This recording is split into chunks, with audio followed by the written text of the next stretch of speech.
Dr. Anthony Fauci will have been out of government for almost a year and a half when he appears before Congress next week, but he's not off the GOP's radar. Dr. Fauci was the figure. He was the guy. He put himself in charge. We spoke with Ohio Congressman Brad Wenstrup, who chairs the Select Subcommittee on the coronavirus pandemic, ahead of Fauci's testimony. Dr. Fauci even said at one point, if you disagree with me, then you disagree with science. No, science actually looks at all possibilities.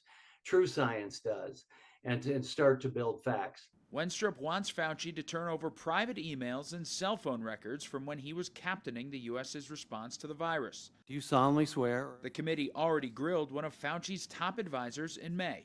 Dr. David Morenz openly talked about ducking records requests, remarking about other officials, and messaging Dr. Fauci on his private email to shield it from public records laws. I've already apologized for making snarky and profane comments, but I made them thinking that they were made on my private email in a manner that was just between a small group of friends. The messages fueled speculation that a theory COVID originated in a lab was being suppressed, while the theory it jumped from animal to man was being pushed. Do you think there's a smoking gun anywhere?